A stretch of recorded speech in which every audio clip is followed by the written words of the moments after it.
3. ¿Qué puede explicar semejante necedad y algo tan tremendo? ¿Cuál era la explicación en el caso de los hijos de Israel de la antigüedad y cuál sigue siendo?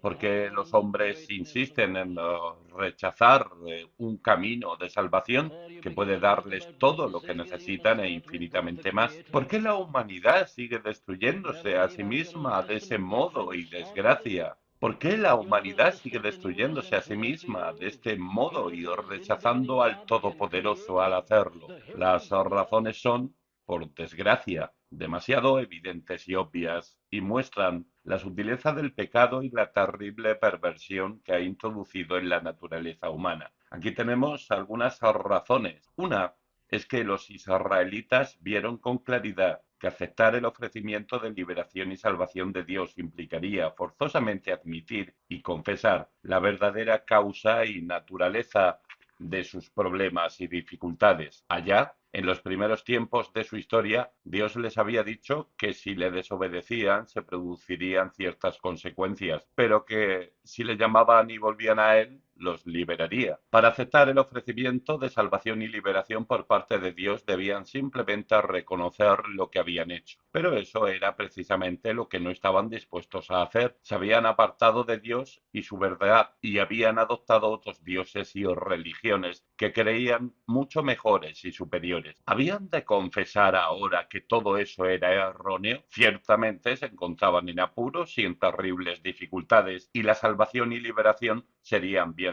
recibidas, pero no habían caído tan bajo como para perder su amor propio. No podían aceptar el ofrecimiento de Dios sin reconocer que la causa de todos sus males era haberse apartado de Él y que eran responsables de todos sus problemas. Ahora bien, eso era algo que no estaban dispuestos a admitir. Como hemos visto, creían que podían explicar sus problemas en otros términos. ¿Por qué prosperaban las otras naciones? ¿No adoraban a Dios? No, no tenía nada que ver con Dios en absoluto, era simplemente cuestión de suerte y azar, y lo que necesitaban para ser liberados era estrategas y diplomáticos más astutos. No podían ver que habían errado, creían que no había necesidad de humillarse y arrepentirse, y en cualquier caso, esa enseñanza se les antojaba infantil y primitiva en comparación con lo que se podía encontrar en otras naciones.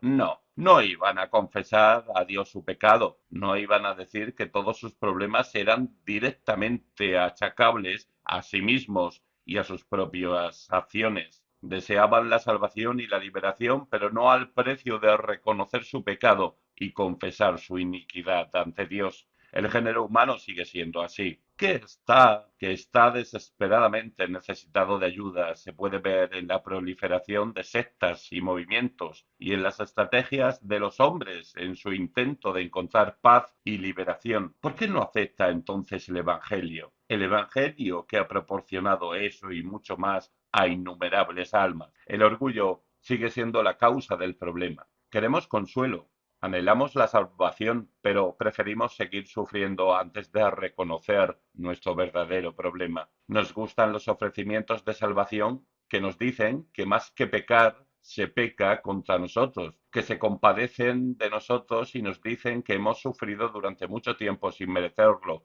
en modo alguno, y que nos ofrecen alguna clase de palabra mágica que nos lo cambia todo. El camino de salvación que se odia y rechaza es el que nos dice que hemos pecado, que estamos donde estamos porque somos lo que somos, y que nos dice que el paso más importante y primordial en nuestra liberación no es cambiar todo lo que nos rodea, sino a nosotros mismos. Por ese motivo, el Evangelio de Dios es siempre la última vía de escape que se prueba. Insiste en la confesión de nuestra pecaminosidad y en reconocer que nuestro pecado es la causa de todos nuestros males. Estamos dispuestos a admitir que podríamos ser mejores y puede que hasta deseemos ser mejores, pero odiamos tener que admitir lo malos y viles que somos. Pero ese es el problema y reconocerlo y admitirlo es el primer paso hacia la salvación. En conjunción con esto e íntimamente ligado a ello hay otra explicación que también debemos considerar. Los israelitas pensaban claramente que podían salir airosos de sus problemas por sí mismos, a su manera y por sus propias fuerzas sin ayuda de Dios. Ciertamente está perfectamente claro que consideraban superior esta forma y pensaban que las palabras de los profetas aconsejando y defendiendo el camino de Dios no eran sino cháchara estéril. Esto se deriva inevitablemente de la primera razón, al no comprender que sus problemas se debían a su pecado contra Dios. Naturalmente, no podían ver que no había sino un remedio, y era, obviamente, aceptar el ofrecimiento de Dios. Se regocijaron con Rezín y con el hijo de Remalías. Estaban orgullosos de sus acciones e ideas y no dudaban que tendrían gran éxito.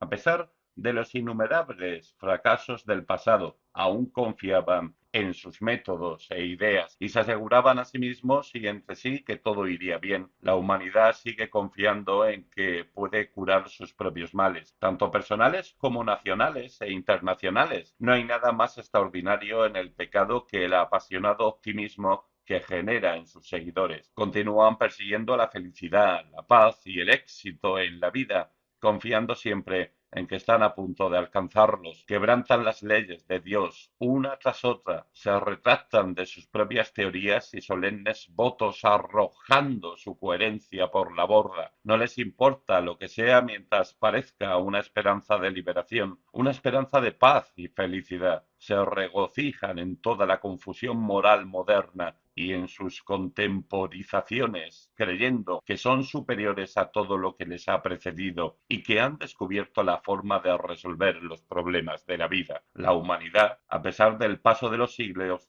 con sus habituales fracasos y esperanzas abortadas, sigue confiando en sí misma y siendo tan arrogante como en los tiempos de Israel. Luego, por otro lado, los israelitas vieron con claridad que aceptar el ofrecimiento de liberación y salvación de Dios significaría forzosamente que tendrían que aceptar sus condiciones y vivir a su manera y según sus ideas. Y eso era algo que odiaban por encima de todo y a lo que se oponían violentamente. Bien podía ser que el método de salvación de Dios fuera pedirles que no hicieran nada salvo, como tan a menudo había hecho en el pasado, estarse quietos y observar su salvación, pero eso era inútil porque deseaban ser maravillosos y hacer cosas maravillosas por su cuenta. Y luego, si aceptaban su salvación, tendrían que abandonar su desobediencia, tendrían que renunciar a todos sus falsos dioses, tendrían que dar fin y decir adiós a todos los pecados que durante años habían practicado. Significaría alterar por completo todas sus vidas y llevar una nueva vida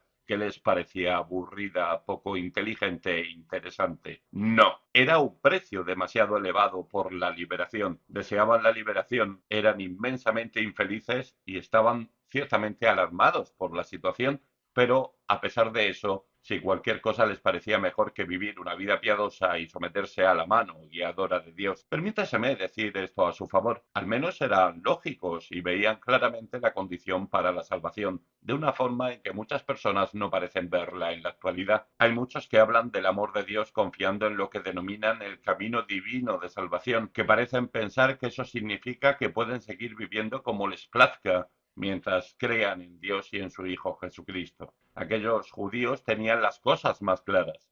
Dios ofrece liberarnos en Cristo, no para que prosigamos en el pecado, sino más bien para que seamos liberados de él. No erréis, dice Pablo a la iglesia en Corinto, ni los fornicarios, ni los idólatras, ni los adúlteros, ni los afeminados, ni los que se echan con varones heredarán el reino de Dios. Primera de Corintios 6, 9 y 10. El cristiano no es meramente alguien que cree que Cristo murió por él, es alguien que muestra que lo cree, viviendo una vida que demuestra que odia el pecado que llevó a su Salvador a la muerte cruz en la cruz para expiar sus pecados. Aceptar el ofrecimiento de liberación de Dios implica aceptar las condiciones de Dios con respecto a la vida subsiguiente que se vivirá. Pero no cabe duda alguna de que la explicación y la razón última del rechazo de estas personas a aceptar el camino de Dios es que fueron incapaces de estimar y comprender la realidad del peligro al que se enfrentaban.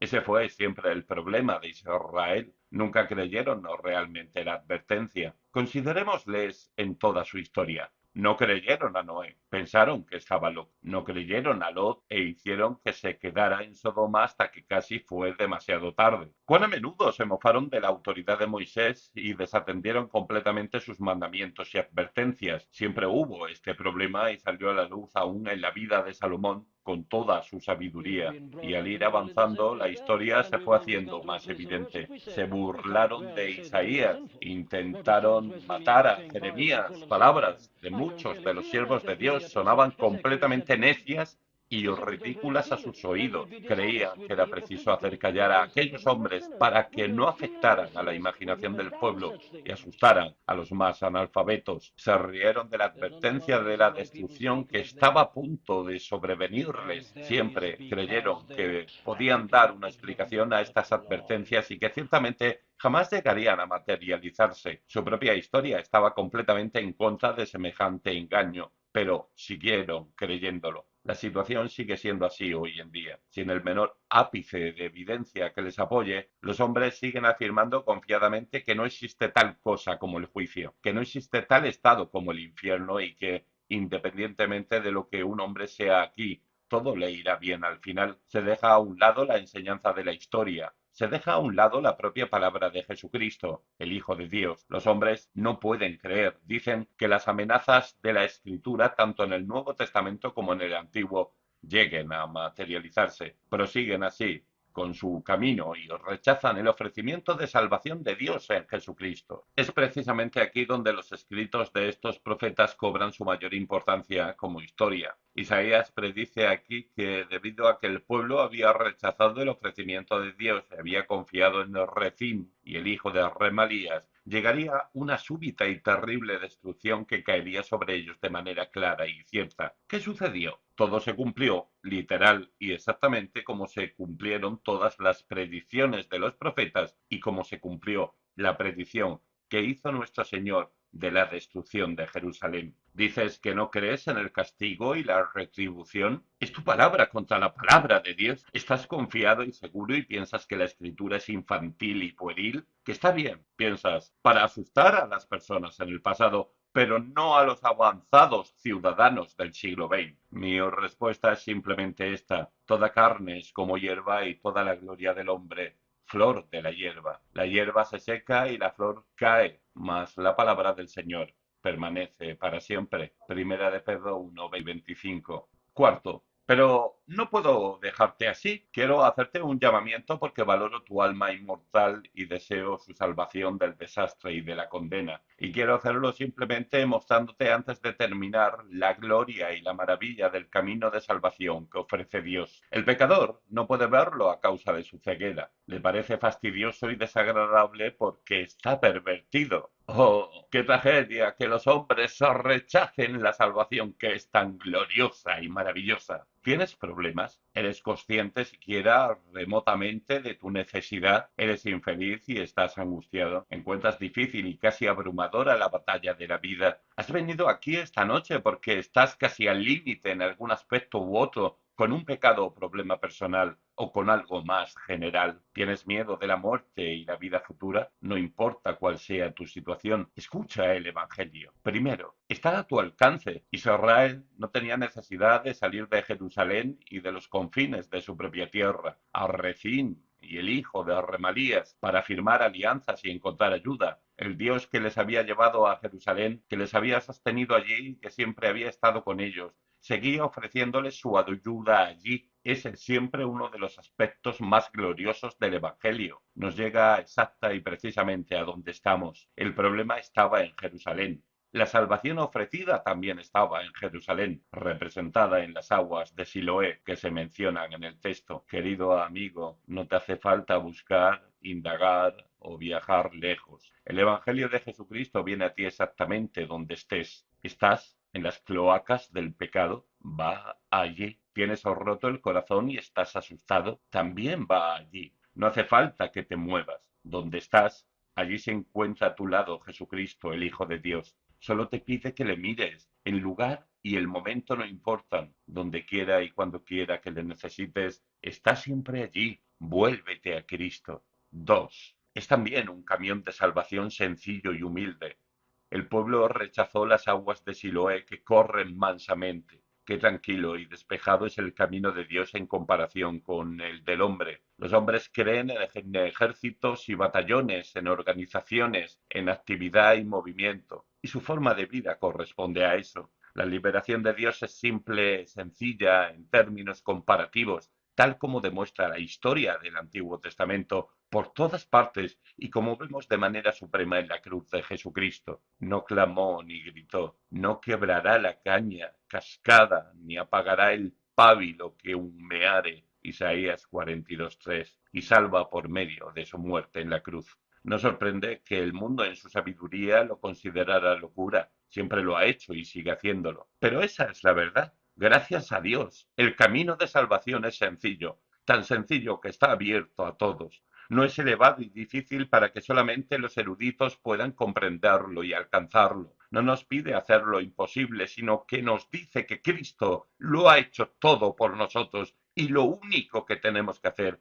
es aceptar lo que ha hecho y luego mostrar nuestra gratitud inclinándonos ante Él y viviendo únicamente para complacerle. Está a nuestro alcance, sí, y es tan sencillo que un niño puede aceptarlo, y es tan sencillo y directo en su enseñanza posterior que todos los que son como niños pueden caminar por estas aguas de Siloé que fluyen mansamente. Aprended de mí, dice Jesucristo, que soy manso y humilde de corazón, y hallaréis descanso para vuestras almas, porque mi yugo es fácil y ligera mi carga. Mateo 11, 29 y 30. Y tres, y en último lugar, la salvación que Dios ofrece tal como el arroyo es constante y nunca falla. Los imperios de los que gustaban depender los hijos de Israel eran transitorios y cambiaban constantemente, pero Dios permanece inmutable. Las circunstancias y el cambio no significan diferencia alguna ni le afectan en lo más mínimo. Cualquiera que sea la necesidad, su fuerza siempre es suficiente. Podrá venir la sequía y agostarlo todo. Las aguas de Siloé seguirán manando mansamente, nunca fallarían. Oh, qué necedad es confiar en las ideas y en los estados de ánimo pasajeros y en los planes mudables de los hombres que nunca llegan a ser verdaderamente satisfactorios. Vuélvete esta noche a las aguas de Siloé, te satisfarán ahora, lavarán tu culpa, te refrescarán y avivarán y te llenarán de una nueva vida y un nuevo poder. Jamás te fallarán. Así es la salvación que ofrece Dios en Jesucristo su Hijo, que murió por nuestros pecados y resucitó de nuevo para nuestra justificación y que espera bendecirte ahora. Y la alternativa es la condenación. Vuélvete a las aguas de Siloé y sé salvo.